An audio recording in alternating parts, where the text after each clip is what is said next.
तो आज हम करेंगे अक्टूबर नवंबर 2024 वेरिएंट 23 की केस स्टडी।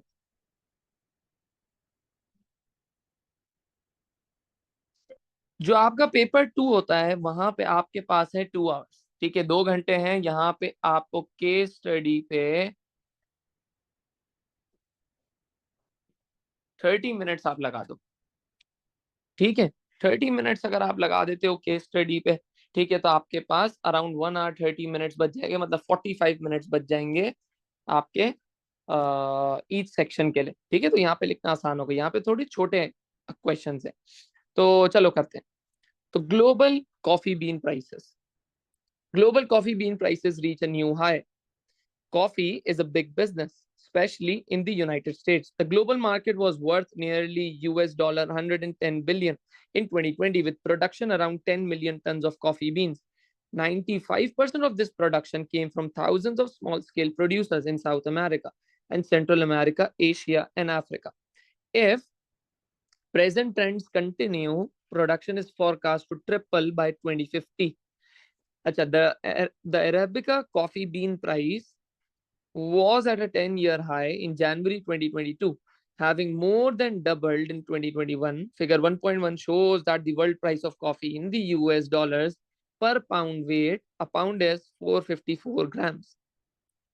ठीक है, तो फिगर 1.1 शो कर रही है world price of coffee in US dollars पर पाउंड, और एक पाउंड में कितने ग्राम्स होते हैं? 454।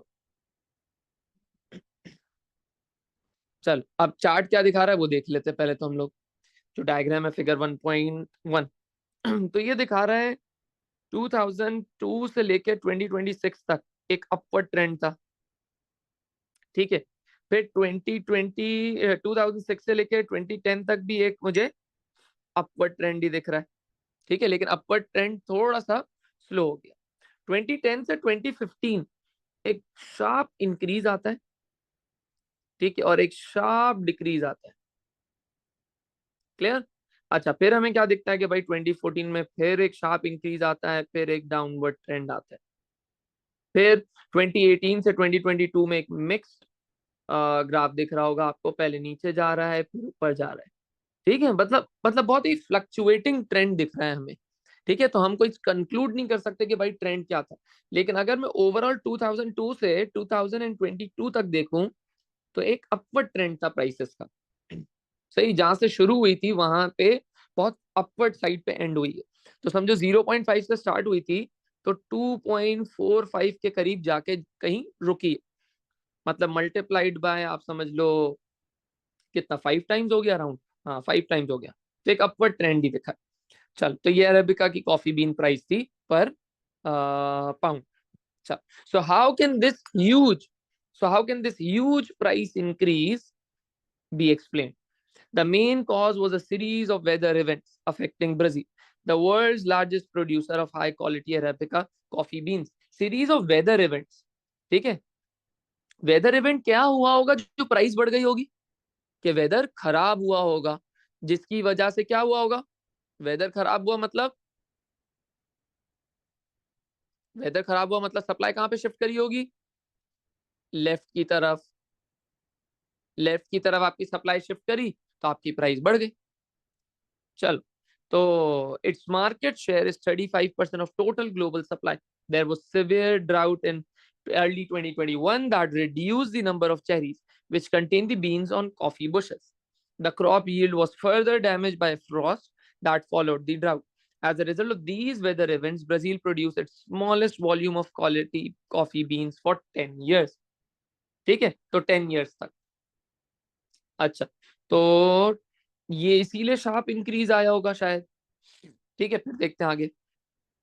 In addition, the production of low quality Robusta coffee beans in Vietnam was badly affected by storms.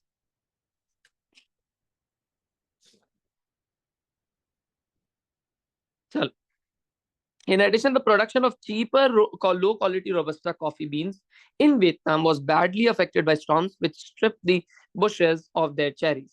Overall, there was a very large decrease in the global supply of all coffee beans. अच्छा, अब ये देखो, अच्छा ये early 2021 की बात हो रही है। अर्ली 2021 मतलब ये जो शार्प इंक्रीज आया है ना, ये यहाँ पे आया होगा। देखो सिवियर ड्राउट इन 2021, तो यहाँ पे 2021 से लेके जो शार्प इंक्रीज आया ये इसके बारे में बातें लिखी हुई हैं। अच्छा फिर supply issues affecting major producing countries like Brazil and Vietnam mean that the volume of coffee beans produced regularly fluctuates between highs and lows. Producers try to reduce their risk through buffer stock schemes in order to maintain a regular income stream. Buffer stock scheme आपको याद होगी, हमने agriculture market में पढ़ा था buffer stock agency. अच्छा जी, this type of scheme is particularly important for the many small scale subsistence producers who have no other source of income. The dramatic weather events of 2021 have been exceptional, although a few large-scale producers in Brazil who survived the immediate impact of drought and frost should gain from the huge rise in the price of coffee beans. जिनको इसका impact नहीं आया, वो price बढ़ने की वजह से enjoy कर पाए, ठीक है, ये लिखा हुआ है. But what about the thousands of other producers elsewhere who lack power in the market? The most likely outcome is that they will once again become victims of the unpredictable global market for coffee beans. ये आपकी case study पूरी complete हो गई. अब question पे आ जाते हैं. तो केस स्टडी आपको ऐसे पढ़नी है जैसे आपको सब समझ में आ जाए. आपने डायग्राम भी पढ़ ली, ठीक है, डायग्राम भी समझ ली कि चार्ट क्या बोल रहा है, कौन क्या बोल रहा है, ये सारी चीजें आपने कर ली ताकि आप क्लियर हो जाओ कि केस स्टडी क्या बोलना चाह रहा है. अब इसके कैसे क्वेश्चन करने उस पर आते हैं.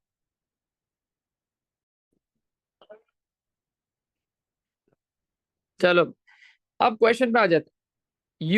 Use a demand and supply diagram to show why there was a huge increase in the price of Arabica coffee beans in 2021. ये देखो केस स्टडी पढ़ते हुए ही हमने एनालाइज कर ली थी ये सिचुएशन. क्या सिचुएशन एनालाइज करी थी कि 2021 में किसका मसला हुआ होगा, सप्लाई का. वेदर्स डाउट्स वगैरह आए थे तो सप्लाई का मसला हुआ होगा. ठीक है, तो आपको यहाँ पे सिर्फ डायग्राम बनानी है. क्या यहाँ पे बोला है using a demand and supply diagram analyse, नहीं, use a demand and supply diagram to show. इसका मतलब आपको यहाँ पे कोई भी कमेंट्स लिखने की, कोई भी एक्सप्लेनेशन लिखने की जरूरत नहीं है. क्लियर. तो ये huge increase in the price of arabica coffee थी, तो यहाँ पे आप लिखोगे, ये लेबलिंग सही से करनी है, प्राइस ऑफ अराबिका कॉफी. यहाँ पे लिखोगे क्वांटिटी ऑफ अराबिका कॉफी. सही. अब लेबलिंग कर दी, ये बना दिया आपने डिमांड, ये आपने बना दी सप्लाई S1, ये बन गया equilibrium E1, quantity Q1, price P1. Supply would shift to left. क्यों? क्योंकि वेदर खराब हो गया, सप्लाई लेफ्ट पर शिफ्ट करी, एरो बना दिया, एरो बनाया, नया इक्विलिब्रियम E2, ये लिख दिया क्वांटिटी Q2, ये लिख दिया आपने प्राइस P2. प्राइस बढ़ गई, क्वांटिटी गिर गई, सारे एरोज लगा दिए, 2 मार्क पक्के, खत्म. केस स्टडी ऐसी है जहां पे आपको ज्यादा मार्क्स स्कोर करने लाजमी, ताकि कुछ भी सेक्शन बी सी में मसला हो आपका कवर हो जाए केस स्टडी से. तो केस स्टडी को मास्टर करना जरूरी है. चल, उसके बाद, is the price elasticity of supply of coffee beans likely to be elastic or inelastic in any one year? Justify your answer from the information provided. Information provided मतलब case study से इसको refer करना है आपको. ठीक है. अब is the price elasticity of supply of coffee beans likely to be elastic or inelastic in any one year? कोई भी एक साल आता है उसमें सप्लाई इनइलास्टिक होगी या सप्लाई इलास्टिक होगी, क्या बोलते हो?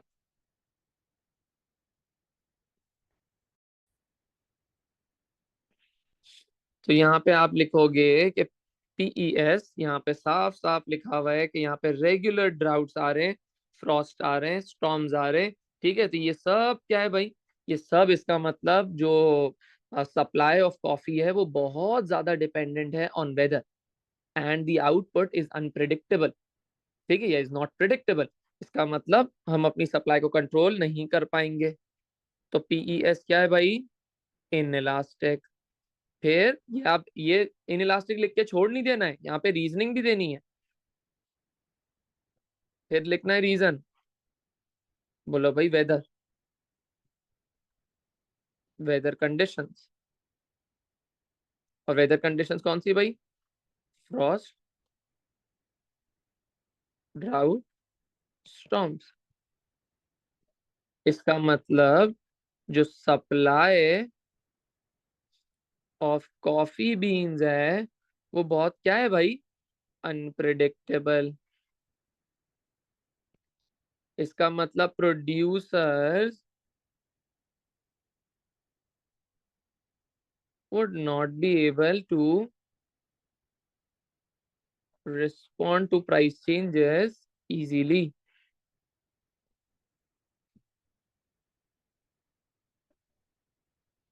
तो ये आपका हो गया 2 मार्क का। ये दो बहुत टू ज्यादा नहीं मार्क का लिखनी डी। जैसे इस-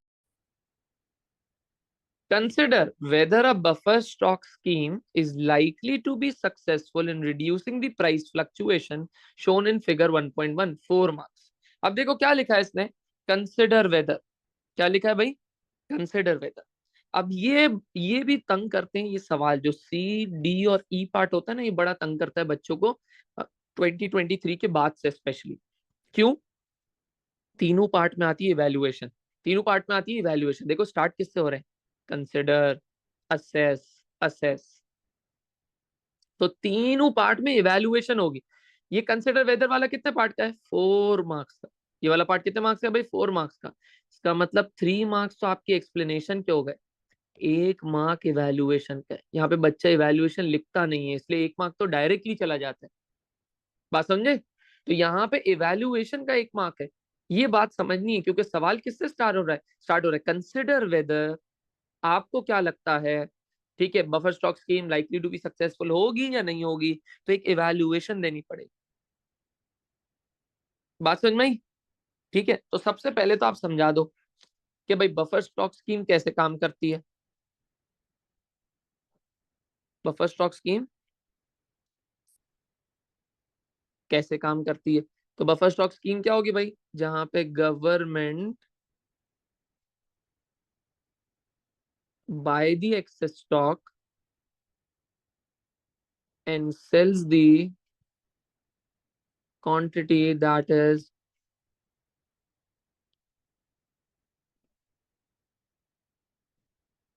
short in the market. तो government buy the excess stock and sells the quantity that is short in the market.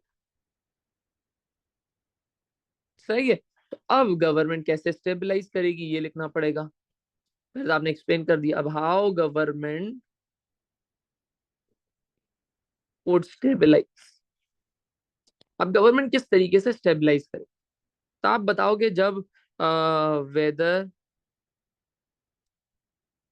Better होगा, फेवरेबल होगा, क्या आएगी? Good harvest. तो गवर्नमेंट एक्सेस सप्लाई को क्या कर लेगी? बाय एट मार्केट प्राइस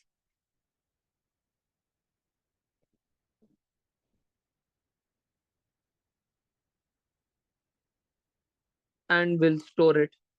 ठीक है, तो मार्केट प्राइस पे स्टोर कर लेगी। अच्छा, फिर क्या करेगी भाई? In the times of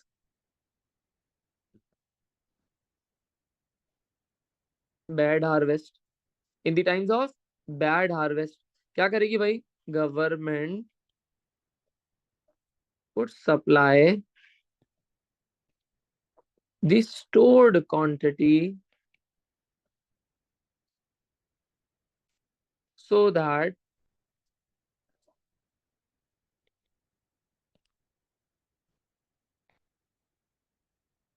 price does not change। ये हो गया। अब एक नुकसान लिख दो। एक नुकसान इसका क्या होगा, क्या बोलते हो?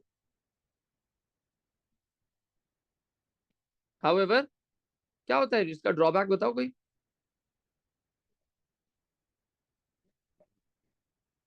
कॉफी, हाँ ये भी हो सकता है। हाउएवर ये कॉफी पेरिशेबल, या फिर ये लिखते हैं however it would be expensive.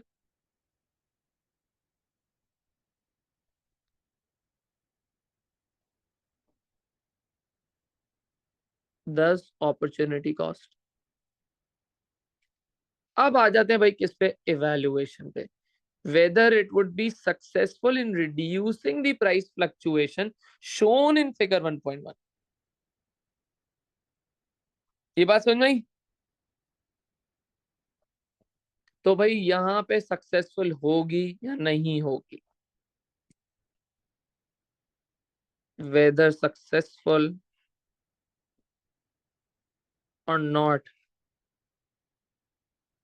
Depends upon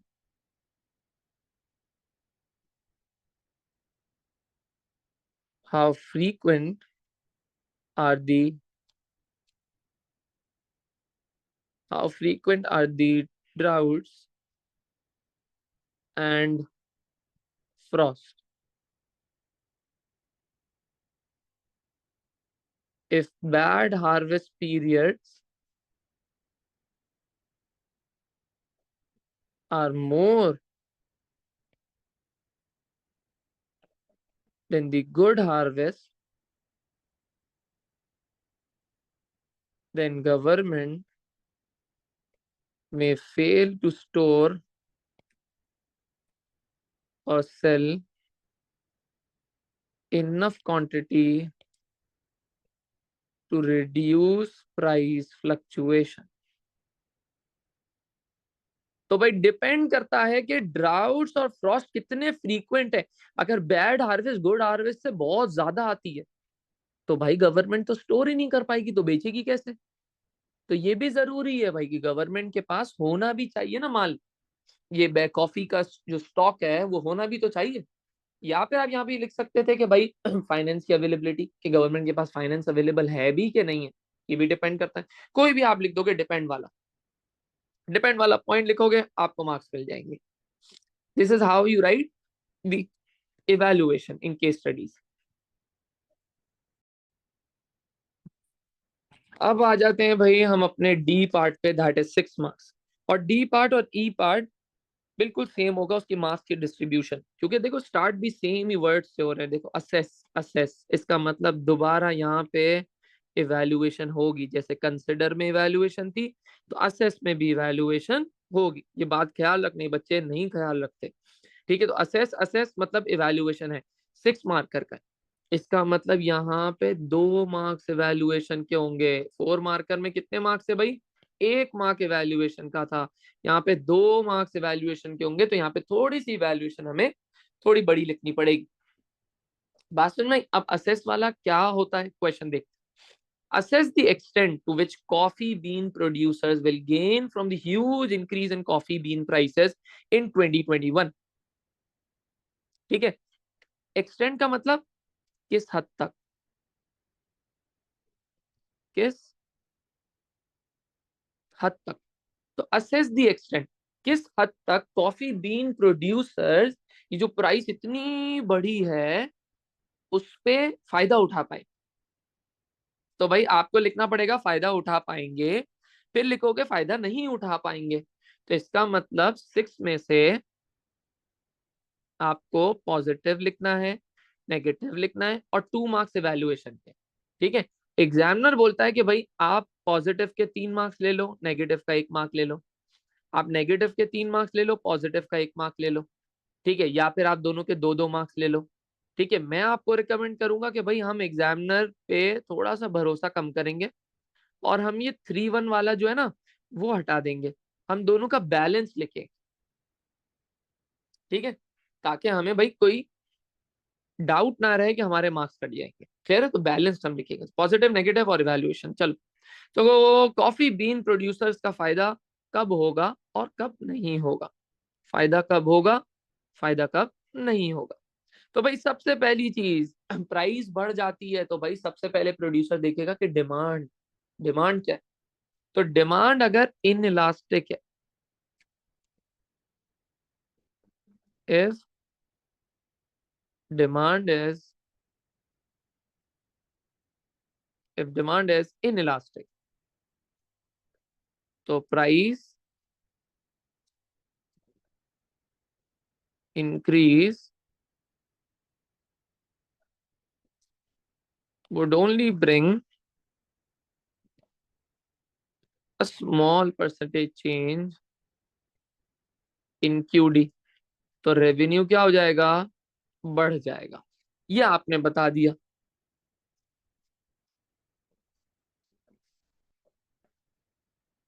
बात समझ में आई? तो ये हो गया भाई।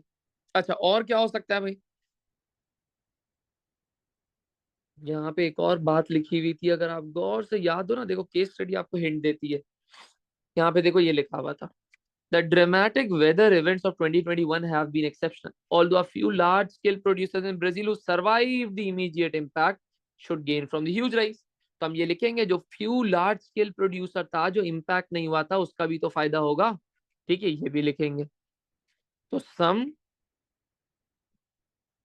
large-scale producers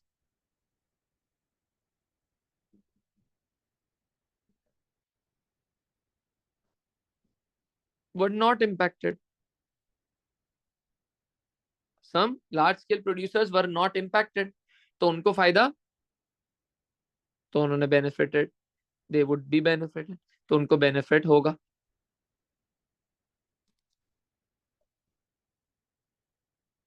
ये आपने लिख दिया। चलो भाई, अब नेगेटिव पे, कब उनको फायदा नहीं होगा, तब उनको फायदा नहीं होगा।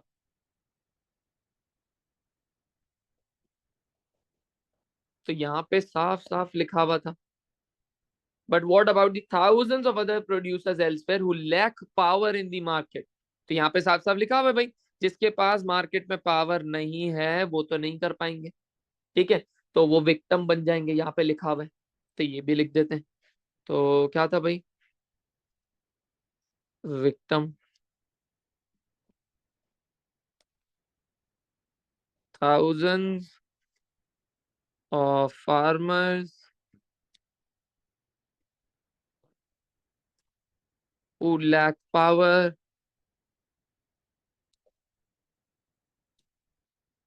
would be victims as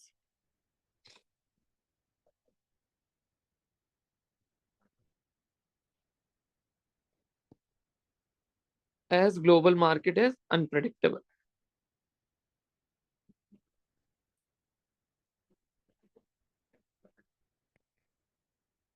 As market is unpredictable. और ड्रॉबैक क्या आ सकता है, और ड्रॉबैक क्या हो सकता है, कि होगा कि नहीं होगा। ठीक है, तो ये इस बात पे भी डिपेंड करता है कि वो जो है कहाँ पर था, ये production of cheaper low quality robusta coffee beans in Vietnam. ठीक है, ये भी हो सकता है कि भाई कितने इसके ना और सब्स्टिट्यूट्स अवेलेबल है, कि कॉफी का कोई और सब्स्टिट्यूट अवेलेबल है। अगर कॉफी का सब्स्टिट्यूट अवेलेबल है, तो इसका मतलब फिर प्राइस की वजह से जो प्रोड्यूसर है उनको नुकसान पहुंचेगा। तो इफ दी सब्स्टिट्यूट्स, सब्स्टिट्यूट्स कौन से कॉफी के सब्स्टिट्यूट क्या होंगे, if the substitutes are available, if the substitutes are available and are close to coffee। ठीक है, जैसे कि आप बोल सकते हो कॉफी का हो सकता है टी, ग्रीन टी। ठीक है, इस तरह के आप बात कर सकते हो। तो if these substitutes are available and are close to coffee, then producers would not be benefit, उनको फायदा नहीं पहुंचेगा। अब हम बात करते हैं इवैल्यूएशन की। इवैल्यूएशन ख्याल रखना है, 2 मार्क्स इवैल्यूएशन का है, तो इसलिए हमें ध्यान से लिखनी पड़ेगी। ठीक है, तो अब हमें लिखना पड़ेगा क्या भाई, के बेनिफिट और नॉट, बेनिफिट होगा कि नहीं होगा। ठीक है, अब बेनिफिट होगा या नहीं होगा, इसका क्या होगा, तो बेनिफिटेड और नॉट। अब यहां पे आप लिखोगे कि भाई it depends upon,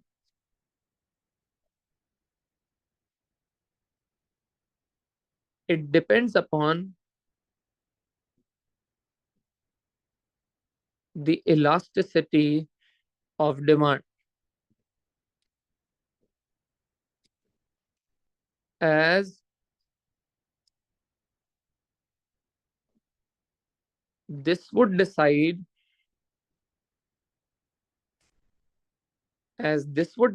whether the producer's revenue would increase or not. Secondly,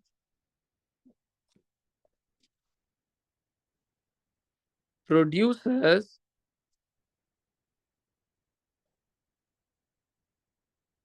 who would benefit from this, would be those who would have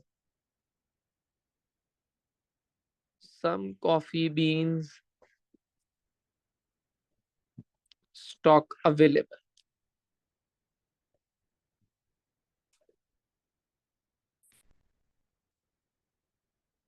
तो would be those, उन्हीं का फायदा होगा who would have some coffee bean stock available.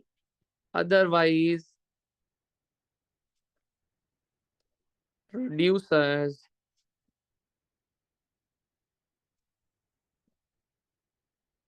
with empty warehouses